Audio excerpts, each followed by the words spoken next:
Sharma. Ma'am, first of all, I would like to begin from the Food Safety and Standard Rules, which came into force in the year 2006. So, for the benefit of our listeners, could you explain? It is, the Food Safety and Standards Act, which came into effect in 2006, which was bringing together different laws which were prevalent at that time as part of the One Nation, One Food law approach. So, for instance, there were different laws for the food products order or the meat or vegetable oil, and basically the Prevention of Adulteration Act. They were all different acts which were available in the country and under different ministries. So in 2006, it was decided that all these different acts pertaining to food should be brought under one act, which is the Food Safety Standards Act of 2006. And the rules which are following the act, on the basis of which, the actual implementation is brought into effect, came in 2011. Could you explain for our listeners how a consumer can be aware of these things before opting to purchase a food product? There are very simple things that need to be taken care of while buying a product. For instance, a consumer should always read the label which is there at the back of the pack. In that label, some very important information is mentioned, such as the FSSAI license number of the product. What are the ingredients? Does it have any allergens of which a consumer should be careful about? The nutritional information. What is the safe period for consumption? These are some of the informations that an individual or a consumer, while buying any product, should really take care of. Talking about random survey and monitoring, from all point of view, we have to check the safety of food and food products across the country. So could you explain the coordination between the center as well as the state governments to ensure random survey and monitoring which is being conducted on and off by Food Safety and Standards Authority of India? Food actually falls in the concurrent list, which means it is the joint responsibility both of the center as well as of the state. And both the authorities, in fact, regularly carry out surveillance and enforcement drives throughout the country in which the food products which are being sold to the consumers are checked, that are they following the parameters which have been laid down as per the Food Safety Act? What are the hotspots of adulteration? What is the food testing and enforcement system really finding out from these surveillance drives?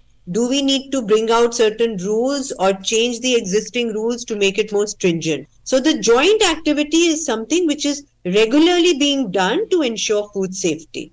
FSSAI has opened a new avenue towards inclusion and ensuring accessibility by means of addition of QR code into the packed food products to aid the visually impaired people. Could you explain that initiative and how is it going to benefit those sections of population? The FSSAI has a labeling and display regulation of 2020 as per which the food manufacturers or the businesses have to ensure that certain information or material is displayed on their packing. Now, you could say from the 12th of October 2023, the FSSAI has also introduced the provision of a QR code, which has to be also placed on the front of the pack. Now, this QR code can easily be scanned by a smartphone from one of the apps which are available online, and it will then play out the information regarding the product's name, the shelf life, the nutritional value of the product, is it vegetarian or non-vegetarian, the ingredient list, the allergen warnings, and other requirements which are needed under the labeling. So this will in fact help people who have visual impairment, and as part of the Rights of Persons with Disabilities Act 2016, it sort of recognizes the rights and needs of individuals to get the benefit of knowing what is there in a particular product that they are going to consume. Could you explain about Pan-India system that has been launched by FSSAI? What is meant by that Pan-India surveillance, Pan-India system? Throughout the country, across the country, a certain product is selected and then the samples of that particular product are lifted as part of the surveillance drive. So what it really means is that the food officers or the food safety officers, as we call them, officials of the food department, they will move across the country, pick up samples of a particular product, and then they will move the products to a particular lab to find out are they meeting the standards of the particular product which has been laid down as per FSSAI. If suppose it fails, then we make sure that an enforcement sample is lifted. What that really means is that if that also fails, then penal action is taken against the person who has made that particular product. So this pan-India surveillance system also helps us to identify which are the hotspots in the country, which are some of the products which need to be concentrated more upon. Is the availability of food products, the same across the country, or is there a concentration of certain products in certain parts of the country? So it helps in policy making, setting up of standards, and developing regulations. First, you have explained about how a consumer can be aware of before going to purchase. And let us now imagine a situation where a consumer purchases a product and finds a fault in it. And on the other hand, the consumer or a citizen of this country finds a fault in a distributor or in a seller about the compromise in the quality. How one should approach FSSAI by means of complaint to reveal about the violation?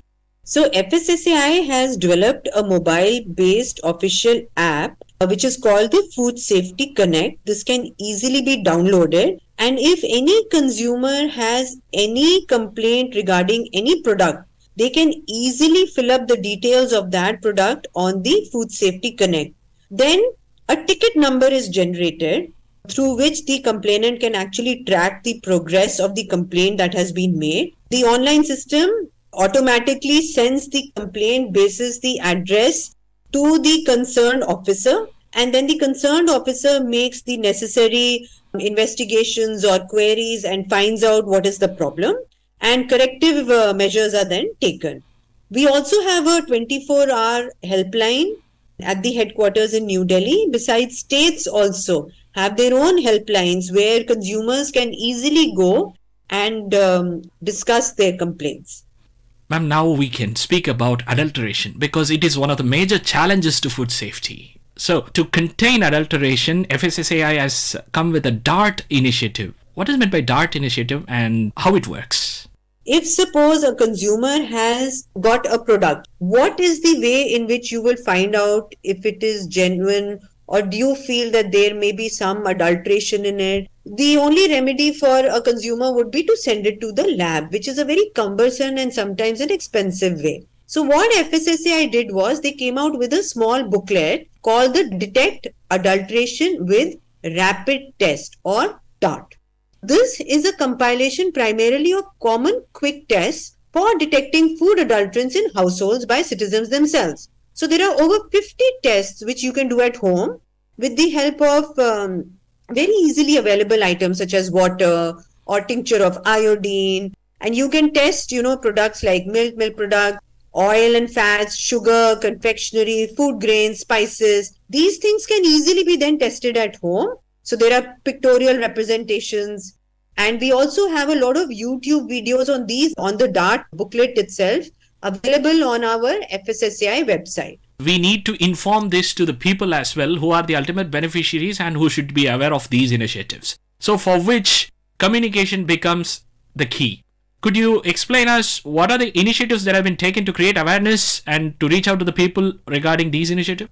FSSAI, in 2018 started with an initiative called the Eat Right India initiative. And the entire objective of this initiative was how, on the basis of 3 pillars, which was to create awareness among consumers about food safety, healthy eating habits, and how what the consumer is eating or purchasing is also impacting the environment. So basically the issues of sustainability were talked about in the Eat Right India program. Now through this program, we have launched a number of schemes such as the Eat Right Campus, the Eat Right School, the Places of Worship, Eat Right Railway Stations. In all these programs, the first thing we try to do is train the food handlers in food safety and hygiene parameters. Because if a food handler knows the ill effects of not handling food properly in terms of foodborne illnesses, or where people will fall sick,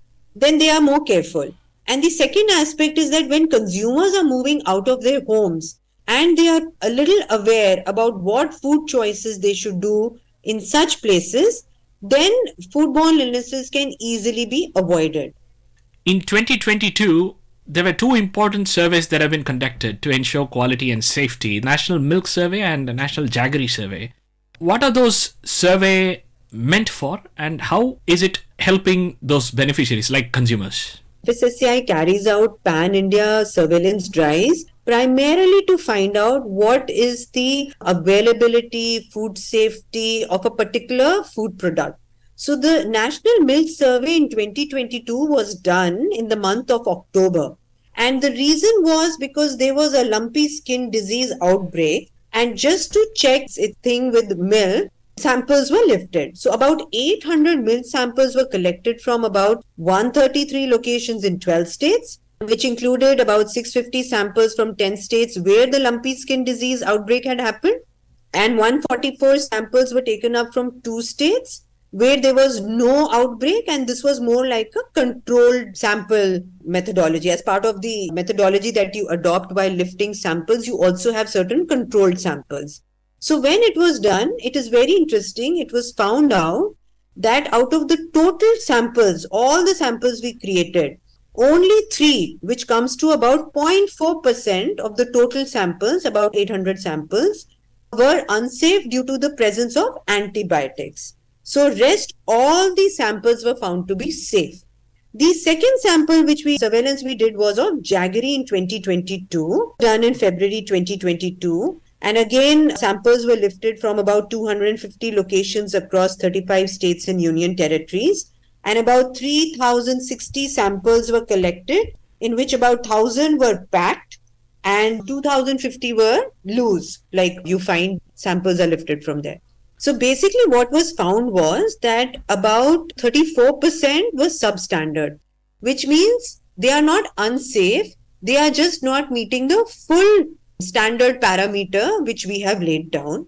And about 1.8 were found to be both substandard and misbranded. So sometimes what happens is, in case of jaggery, misbranding in terms of, suppose like I mentioned on the label, you have to give details of the product. Some details may have been left out or could have been exaggerated. So what it primarily means is, none of the samples that we lifted from across the country were unsafe.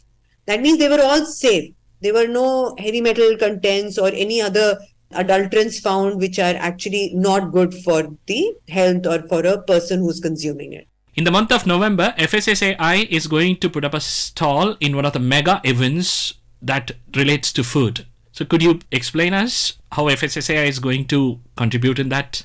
Our main focus in the stall is again to create awareness among the consumers about the importance of reading labels, of consuming healthy and a balanced diet, and also talking about the various new developments that have taken place within FSSAI, be it the online system of availing license or registration, the entire laboratory network that FSSAI has across the country, the ease with which we help our importers, and the ways in which we have laid down our standards. All the information regarding the various aspects about food, the training programs will be provided at our stall. Thank you so much. Thank you so much. You are listening to an exclusive interview with Inoshi Sharma, Executive Director, Food Safety and Standards Authority of India. The interviewer was Balanagendran, Akashvani Correspondent. This program was produced and presented by the News Services Division of Akashvani. You can